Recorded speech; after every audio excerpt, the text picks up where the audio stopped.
금주는 예수님께서 고난의 십자가가 기다리는 예루살렘으로 들어가시는 종료주일을 기념하는 날입니다. 이 소중한 기간을 통해서 여러분도 이 멈춤 속에서 자신을 돌아보고 또 신앙의 참된 의미를 깨닫게 되기를 주님의 이름으로 간절히 축원합니다. 창세기를 보면 두 개의 중요한 나무가 등장하고 있습니다. 하나는 선악과이고 하나는 생명나무입니다. 하나님은 선악과를 먹지 말라고 말씀하셨고 또 먹으면 죽게 될 것이라고 말씀하셨습니다. 그러나 사람이 눈이 밝아져서 선악을 알게 되는 것을 하나님이 막기 위해서 일부러 하신 말씀이라고 받아들이고 욕심이 생겨난 대로 그 선악과를 먹고 맙니다. 선악과를 먹은 사람은 옳고 그름을 자신이 정해요. 그리고 자기 중심적인 인생을 설계하고 살아가게 됩니다. 모든 관계 속에서 일어나는 불화는 자신의 옳음을 상대에게 강요하고 적용하려고 할 때 일어납니다. 인생의 모든 실패도 마찬가지입니다. 한때는 자신이 옳다고 확신했던 것의 결과물이 인생의 실패입니다. 선악과를 먹은 것처럼 자기 옳음을 주장하며 살아가는 자들은 고난과 고통의 열매는 맺는 나무처럼 살아가게 된다는 것을 성경은 말하고 있습니다. 우리는 아담과 하와의 행동 속에서 중요한 원리를 배우게 됩니다. 하나님께서 아무리 우리에게 유익하고 소중한 말씀을 주신다고 해도 그 말씀을 잘못 해석하거나 자기 욕심을 정당화하는 것으로 받아들이면 창세기 3장 18절에서 말하는 열매, 가시덤불과 엉겅퀴와 같은 죽음의 열매를 맺게 된다는 것을 우리는 깨닫게 됩니다. 오늘 우리에게 필요한 것은 무엇입니까? 우리에게 필요한 것은 옳고 그름을 구분하는 일이 아닙니다. 우리에게 정말로 필요한 것은 절망으로 신음하는 우리의 마음이 회복되는 것이고 무력했던 일상이 활력을 되찾는 것입니다. 우리의 자녀에게 필요한 것은 위축되었던 기가 살아나는 것입니다. 우리 직장에 필요한 것은 배려와 존중이 살아나는 것입니다. 오늘날 그리스도인들에게 필요한 것은 죽어버린 믿음이 살아나는 것이고 무엇보다 세상의 시선 속에서 자신의 능력을 잃어버린 그 능력이 죽어버린 교회의 그 기능이 살아나는 것이 가장 절실하게 필요한 것입니다. 지금 우리에게 필요한 것은 옳고 그름을 구별하는 것이 아니라 살아남, 바로 생명이 필요합니다. 창세기는 생명 열매를 구하는 자에게, 생명 열매를 구하고자 하는 자에게 중요한 원리를 말하고 있습니다. 생명은 생명나무의 열매입니다. 사과나무의 열매가 사과인 것처럼 생명나무의 열매는 생명입니다.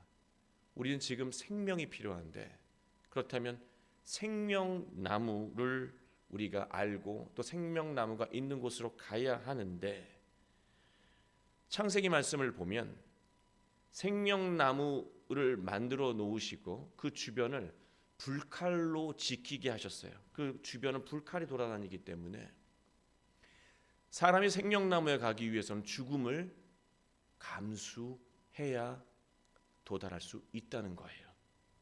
생명나무는 죽음을 감수하는 자가 갈 수 있다라고 하는 것입니다.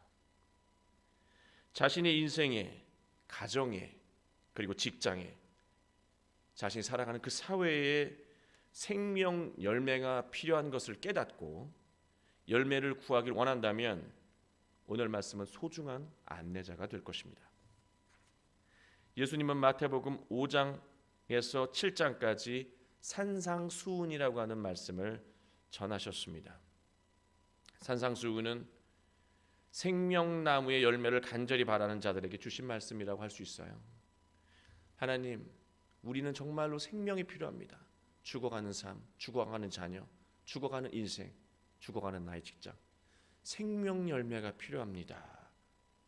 그런 자에게 생명나무로 가는 길을 가르쳐 주신 말씀이 산 위에서의 가르침, 바로 마태복음 5장부터 7장에 이르는 산상수훈 말씀입니다.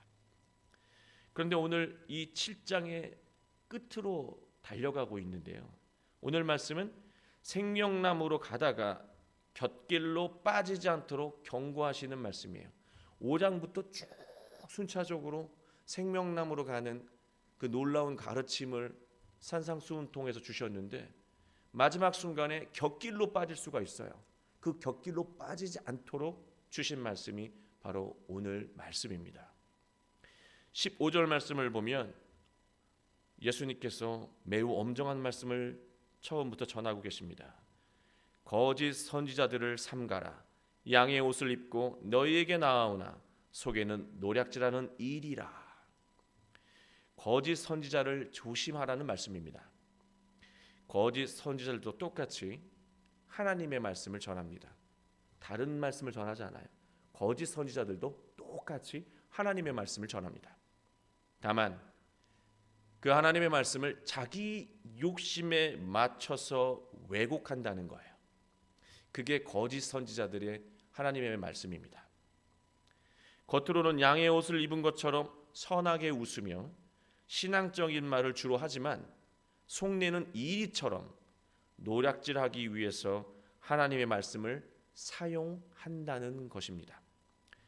당시 대제사장, 율법학자, 바리새인과 사두개인, 유대 지도자들은 하나님의 말씀을 자신들의 당리당략의 도구로 왜곡해서 전했고, 그 결과 백성들을 강탈할 수 있었으며 백성들은 신음하며 살 수밖에 없었습니다.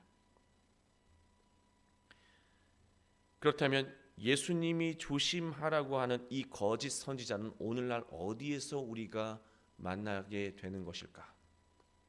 우리 이 이야기를 들으면 거짓 선지자, 이단 교회에서 설교하는 목사이겠구나 라는 생각을 할 수 있습니다. 물론 그럴 수 있습니다. 그러나 정말로 거짓 선지자가 이단 교회에만 있을까요?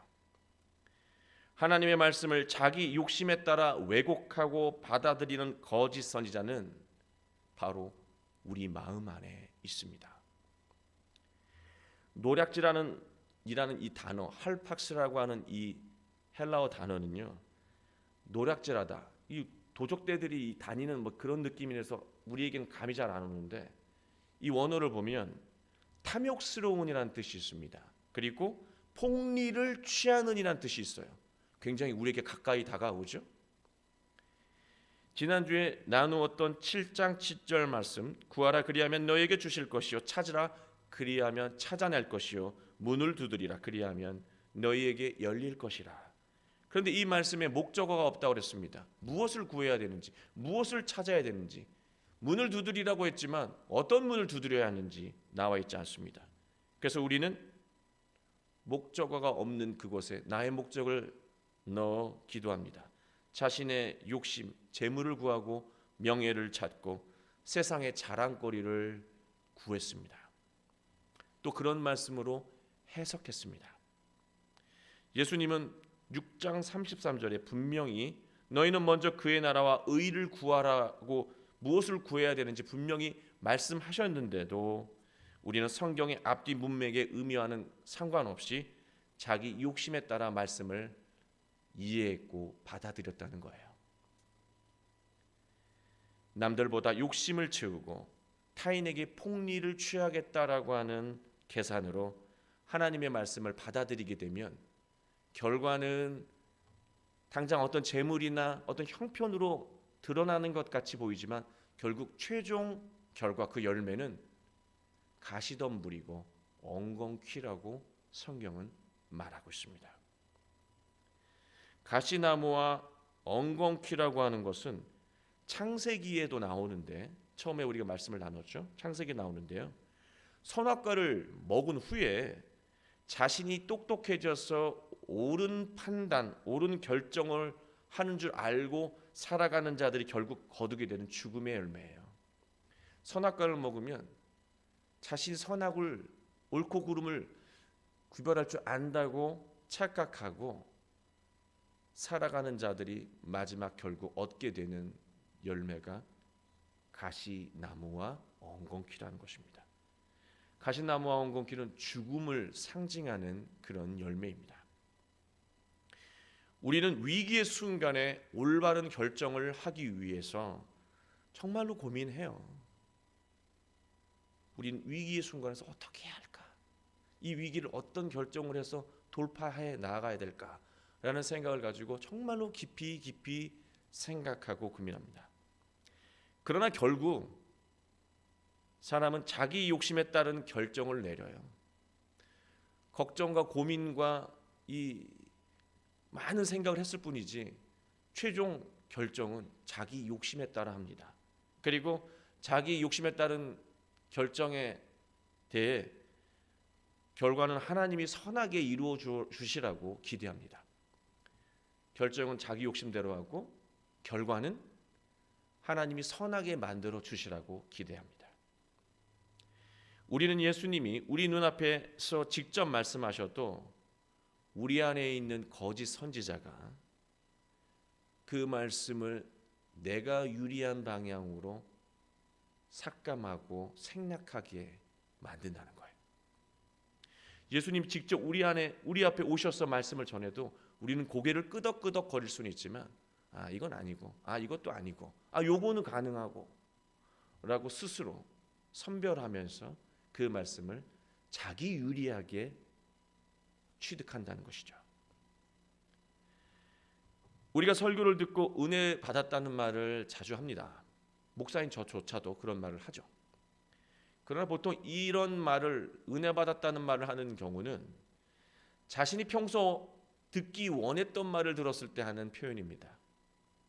설교를 통해서 자기 부끄러움을 느끼고 설교를 통해서 자신의 허물과 잘못 때문에 괴로움을 느꼈을 때 은혜 받았다고 말하지 않습니다. 사실 그게 진짜 은혜인데요. 오히려 부끄러움과 괴로움을 설교를 통해서 느끼게 되면 상처를 받았다고 불쾌함을 느끼게 됩니다. 이것은 내면의 거짓 선지자에게 강하게 지배받고 있는 현상이라고 할 수 있습니다. 오히려 부끄러움과 그릇됨에서 벗어날 수 있는 그 자극을 하나님 말씀이 주신 것인데 거짓 선지자가 다 치워버리라는 거예요. 너에게 주는 말씀 아니니까 다 버리라고 하는 거죠. 이것은 우리 안에 있는 거짓 선지자에게 강하게 지배받고 있는 상황입니다. 실제로 당시 유대 지도자들은 예수님의 말씀을 들을 때마다 너무 찔리고 괴로워서 저 인간을 죽이지 않고서는 안 되겠다라고 하는 생각을 했고 결국 그 마음을 행동으로 옮겼던 것입니다. 17절 말씀을 보면 이와 같이 좋은 나무마다 아름다운 열매를 맺고 못된 나무가 나쁜 열매를 맺는다. 18절은 같은 연장의 말씀이고요. 이 좋은 열매라고 하는 것은요, 아가토스라고 하는, 좋은이라는 건 아가토스라고 하는 것인데 선한 나무를 말하는 거예요. 선한 나무. 선한 나무라고 하면 사과나무에 사과가 열리는 것처럼 선한 것이 열리는 것이 선한 나무일 것입니다. 그 선한 나무에 아름다운 열매가 맺힌다. 더 자세하게 설명을 하고 있는데요. 이 아름다운이라고 하는 것은 예쁜 것을 말하는 것이 아니라 탁월한이란 뜻이 있습니다. 선한 나무로 살아가는 자가 여는 열매는 탁월한 열매예요. 남들이 흉내내기조차 어려운 놀라운 열매를 맺게 된다는 것이고, 못된 나무라고 하는 이 단어, 이 사프루스라고 하는 단어는요, 썩었다는 뜻이에요. 그리고 무가치하다라고 하는 거예요. 맺는 것마다 다 먹지도 못하고 의미 없는 무가치한 것을 여는 나무. 그 나무가 맺는 열매는 나쁜 열매인데, 이 나쁜 열매는 포네로스, 고통스럽다라고 하는, 고통스러우냐는 뜻이 있습니다. 그냥 먹지 못하면 버리지, 이 정도가 아니라 결과가 고통이라고 하는 거예요. 내가 나쁜 나무로, 내가 못된 나무로, 무가치한 나무로 살게 되면 인생에서 맺는 열매는 결국 고통이라고 하는 것이죠. 19절, 아름다운 열매를 맺지 않은 나무마다 찍혀 불에 던져지느니라. 그 최후는 불행이라고 하는 거예요. 죽음이라고 하는 것입니다. 예수님은 우리에게 선한 나무로 살아가라고 말씀하신 거예요. 선한 나무는 바로 생명을 열매 맺는 생명나무라고 할 수 있습니다. 생명나무, 그 선한 나무로 살아가라고 하는 거예요. 생명나무가 되기 위해서는 먼저 생명의 씨앗이 심겨져야 해요. 나무는 그 시발점이 씨앗입니다. 그리고 나무가 자라도 열매를 맺기 위해서는 기간이 필요하죠. 생명나무가 되기 위해서, 그 아름다운 탁월한 열매를 맺는 인생이 되기 위해서는 내 인생에, 내 마음속에 생명의 씨앗이 심겨져야 하는 거예요. 요한복음 14장 6절에 예수님은 자신을 이렇게 드러내셨습니다. 예수께서 이르시되 내가 곧 길이요 진리요 생명이니 나로 말미암지 않고는 아버지께로 이를 자가 올 자가 없느니라. 예수님이 우리 마음의 주인이 되신다는 것. 내가 생명이다, 얘들아. 예수님이 우리 마음 안에 주인이 되실 때 생명의 씨앗이 우리 마음 안에 온전히 심겨지게 된다는 것입니다. 반대로 우리 마음 안에 예수님이 주인이 아니라 우리 마음 안에 거짓 선지자가 주인이 되면 생명의 말씀이, 하나님의 말씀을 들어도 거짓으로 왜곡을 하고 결국 나를 죽이는 말씀으로 심는다는 거예요. 결국 나쁜 열매, 고통의 열매를 맺게 된다는 것이죠. 마음의 주인이신 예수님, 이제는 내 마음, 내 삶의 주인이 내 자신, 선악과를 먹었던 내 자신, 내 오름이 아니라 오직 예수님이 나의 마음의 주인이시고 중심이시고, 내가 어떤 걸 결정할 때 예수님의 마음으로, 누군가의 말을 할 때에도 예수님의 마음으로, 내가 힘들고 어려울 때도 때로는 그게 손해같이 보일지라도 예수님의 마음으로, 그렇게 예수님의 마음으로 나아갈 때 하나님의 그 생명의 말씀은 우리 안에 쏙쏙 들어가 심겨지고 자라나서 아름다운 열매, 탁월한 열매를 맺게 된다는 것입니다. 창세기에 생명나무로 가기 위해서 하나의 원리가 있다 그랬죠. 생명나무 주변에는 불칼이 돌아다녀요. 이 사람 저 사람이 가서 취할 수가 없어요. 죽음을 각오한 자만이 도달할 수 있는 나무가 생명나무입니다. 예수님은 우리에게 생명의 길을 열어주시기 위해서 죽음이 기다리는 예루살렘으로 들어가셨습니다. 그곳에는 생명나무가 있었기 때문입니다. 예루살렘 안에 생명나무가 있었기 때문에 예수님은 예루살렘으로 들어가신 것입니다. 예루살렘에 있는 생명나무는 무엇일까요? 바로 십자가입니다. 예수님도 죽음을 피할 수 있다라고 하는 내면의 거짓 선지자의 음성이 들리기도 하셨습니다. 내가 왜 이 길을 걸어가야 합니까? 피하고 싶습니다. 생명도 좋지만, 구원도 좋지만 다른 사람도 할 수 있는 것이고, 내가 이 길을 가지 않았으면 좋겠다라고 하는 것. 마지막까지 예수님도 힘들어하셨어요. 그것은 예수님 마음속에서도 그 거짓 선지자가 예수님을 흔들었다는 거예요. 그러나 예수님은 자기 내면 속에 있는 그 수많은 거짓 선지자의 음성을 눌러버리고 오직 하나님의 마음 그 중심으로 생명나무로 가셨다라고 하는 것입니다. 예수님은 십자가에 생명이 있음을 아셨기에 하나님 말씀에 순종하며 그 놀라운 구원의 길을 걸어가셨습니다. 예수님에게 생명나무는 바로 십자가였고 너희에게 생명나무도 바로 십자가라고 그 삶을 통해서 우리에게 말씀해 주신 것입니다. 예수님이 말씀하신 이 생명, 내가 생명이라고 하셨잖아요. 그 생명이라고 하는 단어는 조회라고 하는 단어인데요. 자칫 우리는 이 생명을 목숨이라고 생각하는 경우가 있어요. 목숨이 아닙니다. 성경에서 말하는 조회는 이 목숨, 푸시케라고 다른 단어가 있어요. 조회라고 하는 단어는 다른 의미입니다. 근데 다행히도 한자로 생명이라는 단어가 너무나 잘 조합된 단어입니다. 생명하면요, 살다 생자에다가 명령하다 명자입니다. 따라서 이 말을 해석하면 살라는 명령, 다시 말하면 살리라는 말씀으로 해석할 수 있습니다.